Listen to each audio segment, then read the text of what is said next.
Correctional services. Okay, so this all happened yesterday, and Janus Wallace, as we have been reporting, he is receiving medical attention.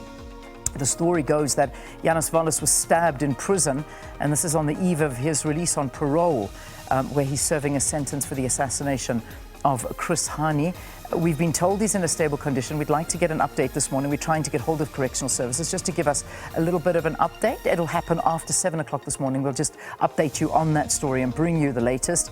It basically has said that he was stabbed while he was queuing for a meal. This was at the Jose Mampuru II prison. So, they're saying that he is stable, but if he needs more medical treatment, he will be transferred. However, that's all we know right now. But Janus Wallace, who's meant to be released on parole on Friday, has been stabbed. But we will get an update from Correctional Services. Then, of course, another trend that came with that is Gavin Watson. And many people are saying, listen, we can't be going through another Gavin Watson. You remember the whole story with Gavin Watson, where, he just sort of was in a car accident and he vanished, disappeared, and people are now drawing comparisons, posting videos and saying, is the same thing going to happen now to Janus Wallace? He's going to die and disappear, and that's the end of that. Just many people were drawing comparisons between that. Just note that this is Twitter speaking, okay? So I'm just talking you through the trends, and it's many people are saying this sounds orchestrated somehow. Reminds one of the Gavin Watson saga, same chef, different menu.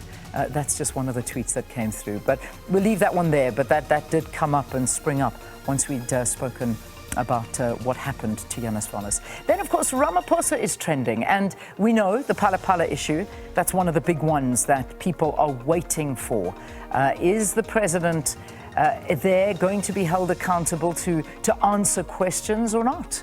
Well, either way, there is going to be huge reaction after the release of that report today. So we wait very, very patiently as that Section 89 independent panel of experts hands that report over to the Speaker of the National Assembly, and then we see what goes on from there. And then, of course, a lot of people just still talking about this green energy. That's on another note. So, many people feeling that the president is just not in reality. He's not in touch, and just saying that this is just not going to happen. And you heard the president even in the news saying, South Africa open for business. It's a great country to do business in, and uninterrupted business is where you can come to South Africa and find opportunities.